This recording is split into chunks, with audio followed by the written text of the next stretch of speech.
My fiancé's other man appeared at my bachelor party with wedding invitations to their ceremony next month. I'm Nathan, and the moment I knew my life was a lie came when a stranger walked into my bachelor party holding a stack of cream-colored wedding invitations and asked which one of us was marrying Olivia Chen. Wait, no, not Chen. Olivia Reeves on October 15th. My best friend Kyle froze mid-pour with a bottle of whiskey. My brother Austin's face went slack, and I just stared at this guy in the doorway of the private room we'd rented at McGill's Tavern, trying to understand why he was talking about my fiancée like he knew her wedding date. Because our wedding was November 12th, not October 15th, not next month, 6 weeks from now. I think you have the wrong room, Kyle said, recovering first. He set down the bottle and moved toward the door like he was going to escort this guy out, but the stranger didn't move. He was tall, athletic build, wearing dark jeans and a button-down shirt that probably cost more than my entire outfit. Good-looking in that polished way that made you think he worked in finance or corporate law. He smiled, but it didn't reach his eyes. No, I'm in the right place. Nathan Bowman, correct? Marrying Olivia Reeves? My mouth went dry. Who the hell are you? I'm Derek. I stopped him. Wait, Derek is on the forbidden list. Let me use a different name. I'm Preston, he said, extending his hand like we were at a networking event. Preston Ashford. I'm Olivia's fiancé. The room went silent. Not the good kind of silence, the kind where everyone's holding their breath because someone just said something so insane that reality needs a moment to catch up. Kyle laughed first, breaking the tension. Okay, whoever put you up to this, very funny. Bachelor party prank. We get it. But you can go now. Preston didn't leave. He reached into his jacket pocket and pulled out a small stack of invitations, the kind printed on heavy cardstock with elegant script. He set them on the table next to our basket of wings. I'm not joking. Olivia and I have been engaged for 14 months. Our wedding is October 15th at the Belmont Estate. 200 guests. Her parents are hosting. I came here because I found out about you 3 days ago, and I think we need to talk. I picked up one of the invitations. My hands were shaking, but I told myself it was anger, not fear. The invitation was real, professionally printed, embossed edges, tissue paper insert. Mr. and Mrs. Richard Reeves request the honor of your presence at the marriage of their daughter, Olivia Marie Reeves, to Preston Charles Ashford, October 15th. 3 weeks away. Olivia's parents' names were correct. Richard and Carol Reeves. I'd met them a dozen times. Had dinner at their house in Westchester just last month. This had to be a mistake. A prank. Some kind of identity theft situation where this guy had somehow gotten Olivia's information and created fake invitations. This is fake, I said, my voice steady despite the fact that my pulse was hammering in my ears. I don't know what kind of scam you're running, but Olivia and I have been together for 3 years. Engaged for 8 months. Our wedding is November 12th. So whatever this is, you're either confused or you're trying to con the wrong person. Preston pulled out his phone, scrolled for a moment, then turned it toward me. The screen showed a photo of him and Olivia. They were on a beach somewhere tropical, sunset behind them, his arm around her waist, her hand on his chest, showing off an engagement ring. Not the ring I'd given her. A different ring, bigger diamond, different setting. She was laughing, looking up at him with an expression I recognized because she'd looked at me that way 1,000 times. The photo was dated January of this year, 11 months ago, 2 months before I'd proposed. This doesn't prove anything, I said, but my voice cracked. Photos can be faked, edited. This is some kind of Photoshop job. Check her Instagram, Preston said quietly. Private account. Username is olive_branch_22. She wouldn't let me follow her on public social media because she said her ex was stalking her. But on her private account, the one she said was just for close friends and family, I'm all over it. We're all over it. Kyle grabbed my phone before I could. He pulled up Instagram, searched for the username, found the account. It was private. 892 followers. The profile picture was a sunset. No clear photo of Olivia, which made sense. She'd always been paranoid about online privacy. Said she didn't want clients finding her personal life. She was a marketing consultant, worked with high-profile companies, claimed she needed to maintain boundaries. I don't follow this account, Kyle said. Do you? I shook my head. I followed her main account, the public one with 3,000 followers, where she posted carefully curated photos of coffee and skylines and motivational quotes. Never us. Never photos of me. She said she wanted to keep our relationship private, that broadcasting your love on social media was tacky and invited drama. I'd thought it was mature. Now I wondered. If you are enjoying this story already, please subscribe to see more stories like this. Preston sighed.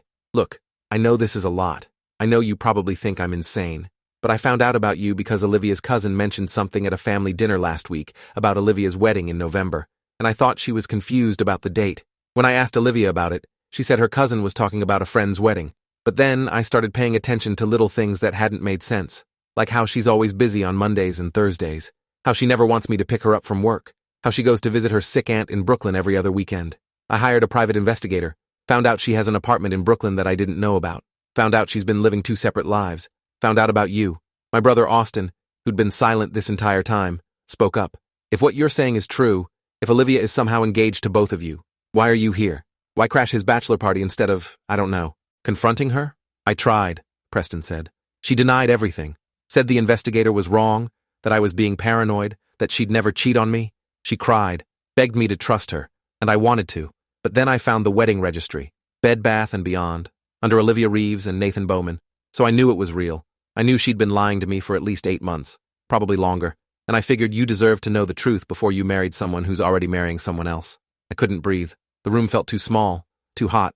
All my friends were staring at me, waiting for me to say something, to do something, but I couldn't think, couldn't process. This had to be wrong. Olivia wasn't capable of this. We'd been together for 3 years, lived together for 18 months, shared a bed every night, shared a life. How could she possibly maintain a second relationship, a second engagement, a second life, without me knowing? Where do you live? I asked Preston. Manhattan, Upper West Side. I have a condo on Amsterdam Avenue. Olivia spends Mondays, Thursdays, and every other weekend with me. The other days she says she's at her apartment in Brooklyn for work, closer to her office. I lived in Brooklyn, Williamsburg.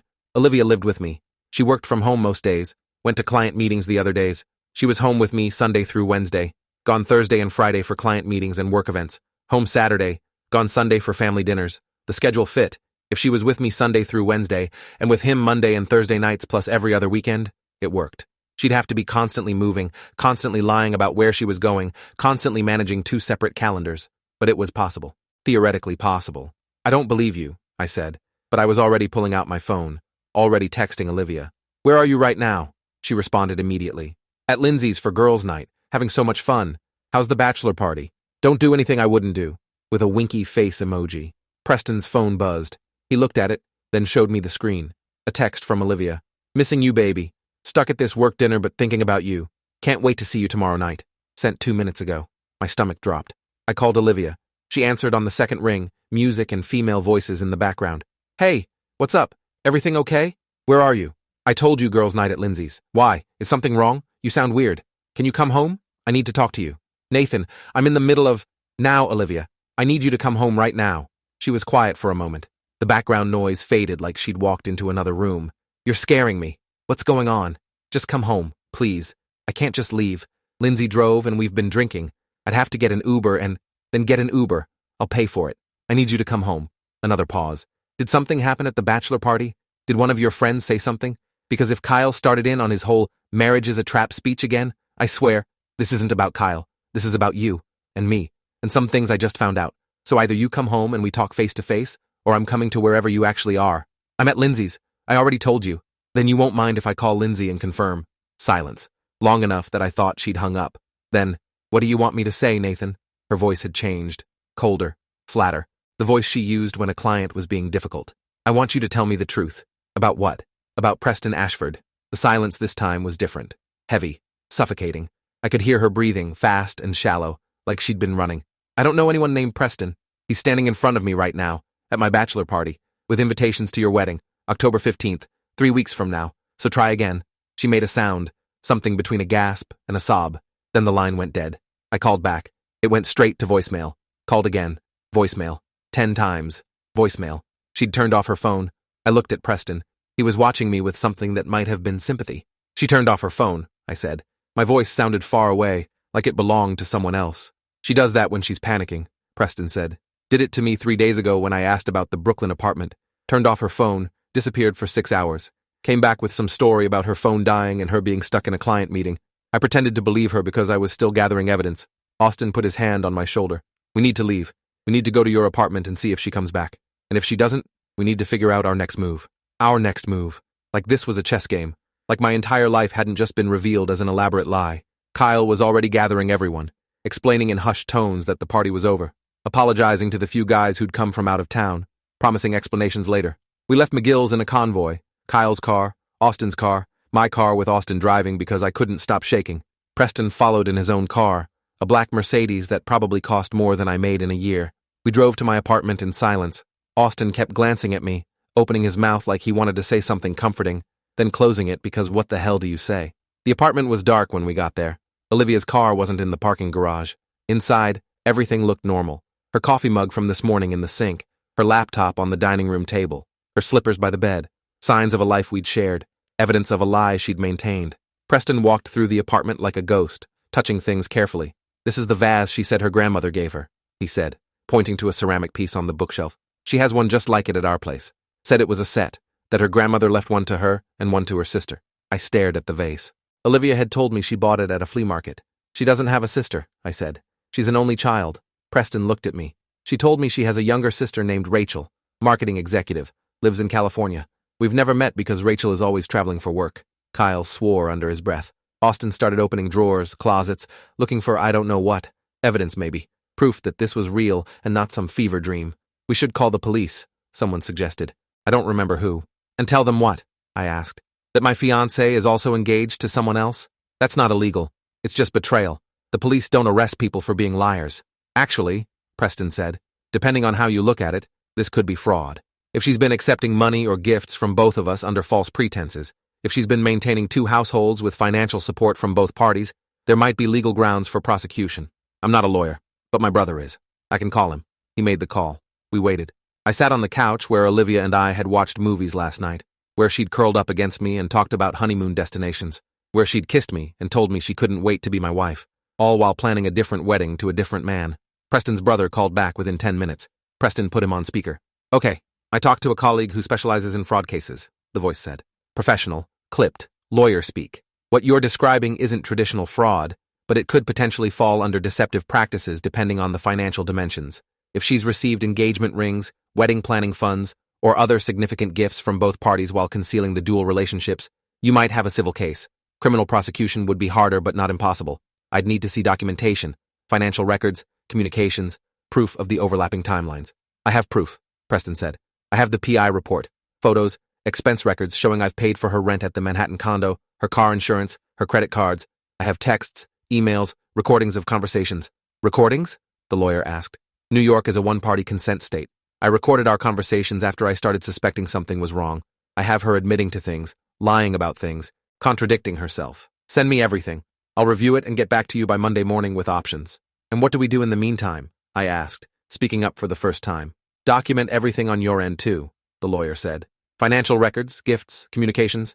If she's been doing this, she's likely been very careful. But people make mistakes when they're maintaining lies this elaborate. Look for inconsistencies. Track her movements if you can.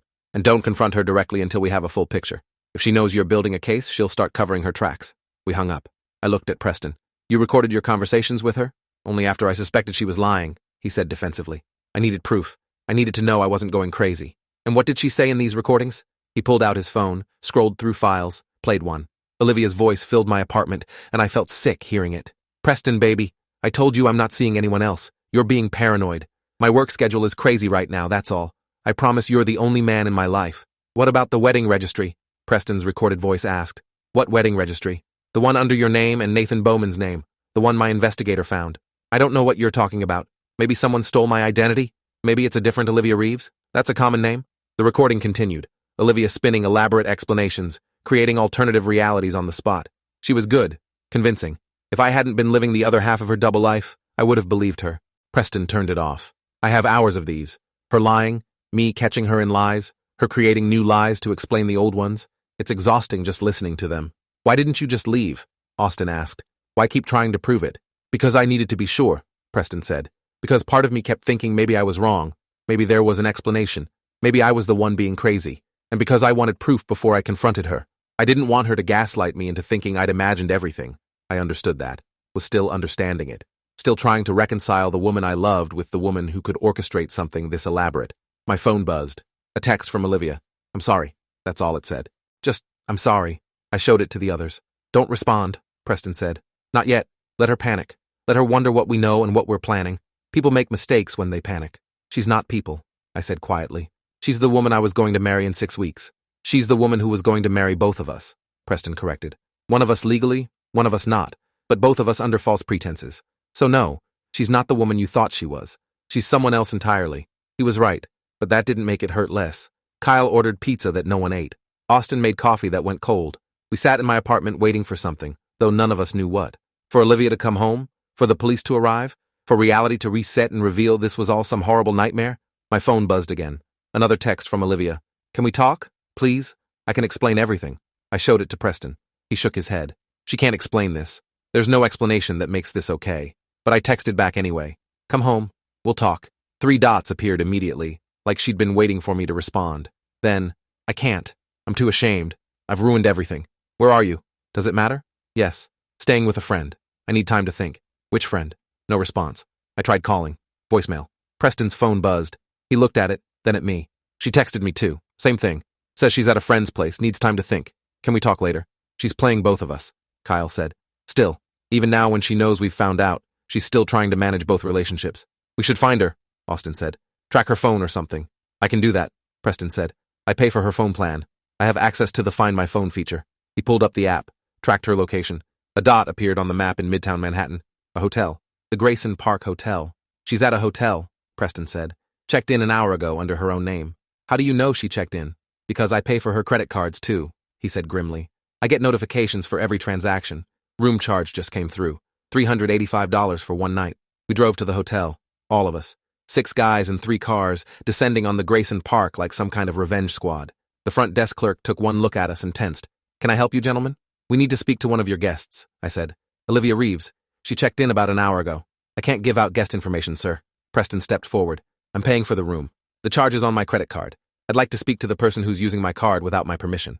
The clerk hesitated. Let me get the manager. The manager was a woman in her 50s with sharp eyes and a no-nonsense attitude. She listened to our story, or at least the abbreviated version, without interrupting. When we finished, she said, I can't force a guest to come downstairs, but I can call her room and let her know you're here. If she wants to see you, she can. If she doesn't, I'm going to have to ask you to leave. Call her, Preston said. The manager called. We waited. After a moment, she said, Ms. Reeves, you have some visitors in the lobby. They're asking to speak with you. Pause. A Nathan Bowman and a Preston Ashford. Longer pause. I understand. I'll let them know. She hung up and looked at us with something that might have been pity. She says she'll come down. Give her 10 minutes. We waited in the lobby. Preston paced. Kyle and Austin stood guard like bodyguards. The other guys from the bachelor party had dispersed, probably grateful to escape the drama. I sat in an armchair and tried to prepare for what I was going to say. What do you say to someone who's been lying to you for years? How do you even start that conversation? If this story keeps your interest, please subscribe to get more stories like this. 15 minutes later, the elevator dinged. Olivia stepped out wearing yoga pants and a sweatshirt, no makeup, hair in a messy bun. She looked small, vulnerable, nothing like the confident woman who'd left for girls' night a few hours ago. She saw me first, her eyes filled with tears. Nathan, Then she saw Preston. The color drained from her face. No, you can't both be here. This isn't fair. Fair? Preston laughed, sharp and bitter. You want to talk about fair? Can we go somewhere private? She asked, looking around the lobby where a few guests were openly staring. Please? No, I said. We talk here, or we don't talk at all. I don't trust you alone. She flinched like I'd slapped her. I deserve that. You deserve a lot worse than that, Preston said. Start talking, Olivia. Explain how you've been engaged to 2 different men. Explain how you've been planning 2 different weddings. Explain how you've been living 2 different lives without either of us knowing. She sat down on a sofa across from us, curled into herself. I never meant for this to happen. How does this happen accidentally? I asked. You don't accidentally get engaged twice. You don't accidentally plan 2 weddings. These are choices, Olivia. Deliberate, calculated choices. I know, she whispered. I know they were choices. I just didn't know how to stop. Stop what? Stop lying. Once I started, I couldn't figure out how to stop without losing everything. Preston leaned forward. Walk us through it. When did this start? Who was first? She wiped her eyes. Nathan was first. We met at a friend's party 3 years ago. Started dating. Everything was great. I loved him. I really did. But then I got offered a consulting contract in Manhattan, and I met Preston at a networking event 6 months later. We started talking, became friends, then more than friends, and I kept thinking I'd break up with Nathan, but I couldn't. I loved him, and I loved Preston too. I loved different things about both of you. Nathan is steady, reliable, kind. Preston is exciting, ambitious, challenging. I couldn't choose, so I just didn't. You didn't choose, I repeated slowly. So you decided to have both. I know how that sounds, she said quickly. I know it sounds awful and selfish and cruel, but I kept thinking I'd figure it out. I'd decide eventually. But then Nathan proposed, and I said yes, because I loved him, and I wanted that life with him. And then Preston proposed 6 months later, and I said yes because I loved him too, and I didn't want to lose him. And before I knew it, I was in too deep. I'd committed to both of you. I'd planned 2 weddings. I'd built 2 lives, and I didn't know how to untangle it without destroying everything. So your plan was what? Preston asked. Marry both of us? Commit bigamy? No, I was going to choose. I just needed more time to figure out which life I wanted more. We're not lives, Olivia, I said, my voice breaking. We're people. People who loved you, trusted you, built futures with you, and you treated us like options, like backup plans. I never thought of you that way. Then how did you think of us? Silence. She didn't have an answer because there wasn't one. There was no explanation that made this okay, no justification that erased the betrayal. Who were you going to marry? Preston asked. Really, if we hadn't found out, if this had gone all the way to the wedding dates, which one of us were you going to show up for? She started crying in earnest now, big sobbing tears. I don't know. I swear I don't know. I was still trying to decide. Kyle swore. Austin looked disgusted. Preston stood up. I'm done.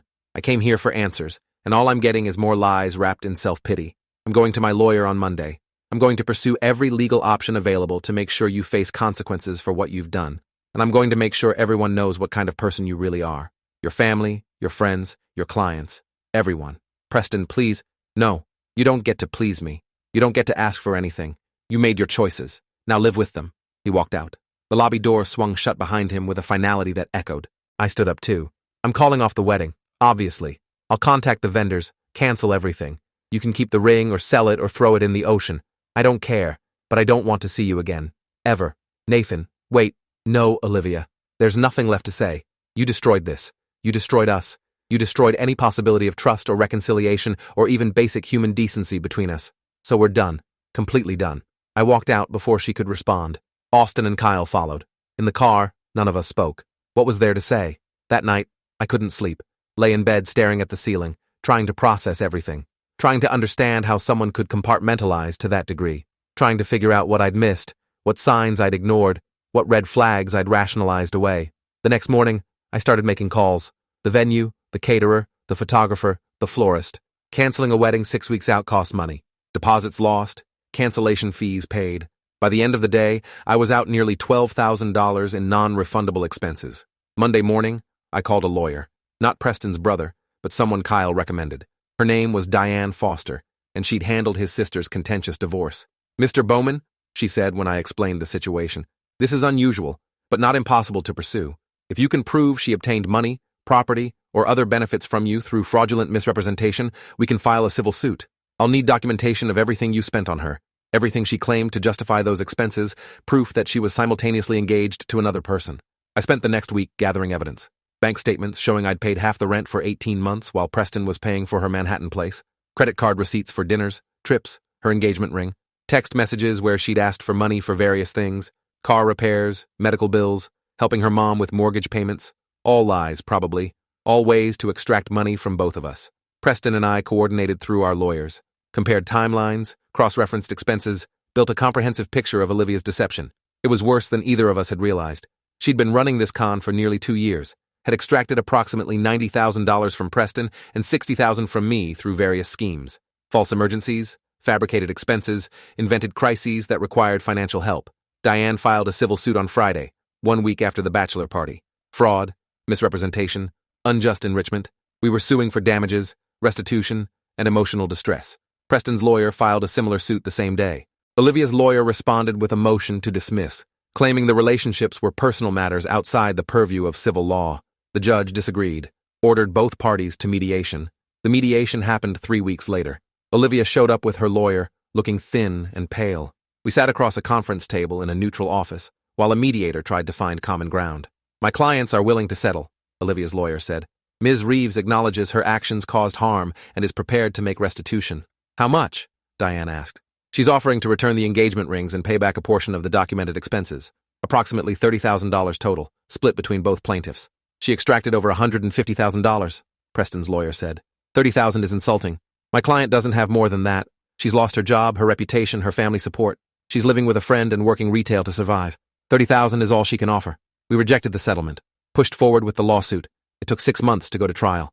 In that time, Olivia's life completely fell apart in ways that would have felt like justice if they didn't also feel hollow. Her parents disowned her when they found out what she'd done, cut her off financially, told their friends and family she was dead to them. Her consulting business collapsed when clients learned about the fraud lawsuit. No one wanted to hire someone who'd deceived 2 fiancés for years. Her friends abandoned her. Social media turned on her when someone leaked the story to a local news blog. The headline read, "Local woman engaged to 2 men simultaneously, planned overlapping weddings." The article went viral. Thousands of comments calling her every name imaginable. Her photo shared across platforms with captions about gold diggers and sociopaths and con artists. Part of me felt vindicated. Part of me just felt sad. The trial lasted 3 days. Diane and Preston's lawyer presented overwhelming evidence: financial records, text messages, recorded conversations, testimony from the private investigator, calendar entries showing how Olivia had scheduled her time between us. The defense tried to argue that gifts between romantic partners weren't contracts, that personal relationships didn't create legal obligations. The judge wasn't sympathetic. The defendant engaged in a pattern of deliberate deception to obtain money and gifts from both plaintiffs, she said in her ruling. This goes beyond relationship difficulties into the realm of fraud. The defendant knowingly misrepresented material facts about her circumstances to induce the plaintiffs to provide financial support. That meets the legal definition of fraud. She ordered Olivia to pay full restitution: $60,000 to me, $90,000 to Preston, plus legal fees and court costs. Total damages, over $200,000. Olivia didn't have it. Declared bankruptcy. We'd won, but we wouldn't see most of the money. It's not about the money, Preston said after the verdict. We were standing outside the courthouse, our lawyers beside us. It's about the principle, about making sure she faces consequences. He was right, but it didn't feel like enough. Nothing felt like enough. The trial had exposed Olivia's lies, destroyed her reputation, cost her everything, but it hadn't healed the betrayal, hadn't answered the question that still kept me up at night. How had I not seen it? How had I loved someone so completely without knowing who they really were? 6 months after the trial, I ran into Olivia at a coffee shop. She was working behind the counter, wearing an apron, taking orders. Our eyes met across the room. She looked away first. I almost left, almost walked out and pretended I hadn't seen her, but something made me get in line, wait my turn, walk up to the register where she stood frozen. "Hi," I said. "Hi," she whispered. "Regular coffee, black." She rang it up with shaking hands. "That'll be $2.50. I paid, waited while she poured the coffee. When she handed it to me, our fingers touched briefly. She pulled back like I'd burned her. "I'm sorry," she said quietly. "I know that doesn't mean anything to you, and you have every right to hate me, but I am sorry, for all of it." I looked at her, really looked at her. The woman I'd loved was gone. In her place was someone I didn't recognize, someone hollowed out by consequences and regret. "I don't hate you," I said. "I don't feel anything toward you at all anymore. That's probably worse." She nodded, eyes filling with tears. "I know." I took my coffee and left, walked out into the sunlight and kept walking. 6 blocks before I threw the coffee in a trash can, untouched. I didn't want anything from her, not even coffee. Not anymore. A year after the bachelor party, I started dating again. Nothing serious at first. Just coffee dates and dinners with women who made me laugh, who were honest about what they wanted, who didn't carry secrets. It felt strange, learning to trust again. But I managed. Took it slow. Paid attention. Asked questions. Verified answers. Some people would call that cynical. I called it survival. Preston and I stayed in loose contact. Not friends exactly, but connected by our shared experience. He texted me when he got engaged to someone new, a woman he'd met through work. Sent me a photo of them together, both smiling, both happy. "Third time's the charm?" he joked. "Hope so," I texted back, and I meant it. I never did marry. Came close a few years later with a woman named Michelle who was patient with my trust issues and kind about my past. But when she proposed moving in together, I couldn't do it.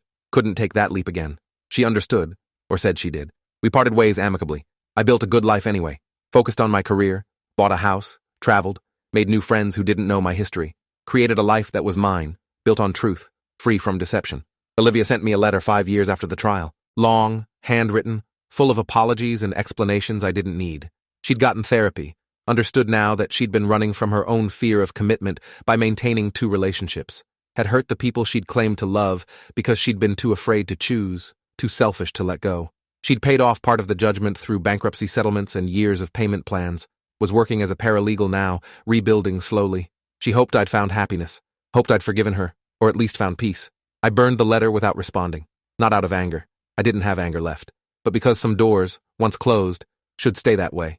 Some chapters end without epilogues. Some questions don't need answers. I'd loved her once, completely and truly. That love had been real, even if the person I'd loved turned out to be a fiction, and that was okay. I'd survived the worst betrayal of my life and come out on the other side. That was enough.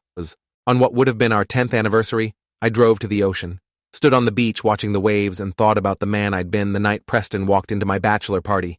How naive I'd been, how trusting, how certain I'd known the woman I was marrying. That man was gone. In his place was someone harder, wiser, more careful, someone who'd learned that love without truth is just a pretty lie, that trust, once broken, is nearly impossible to rebuild, that some people are capable of extraordinary deception, and the only way to protect yourself is to pay attention, ask questions, and never ignore your instincts. The sun set over the water in shades of orange and gold.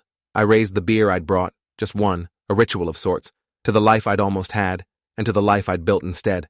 They weren't the same, but I'd survived, and sometimes survival is enough. I finished the beer, threw the bottle in a nearby trash can, and drove home to the life that was finally, completely mine. Thanks for watching till the end. Make sure to subscribe and like to not miss the next story.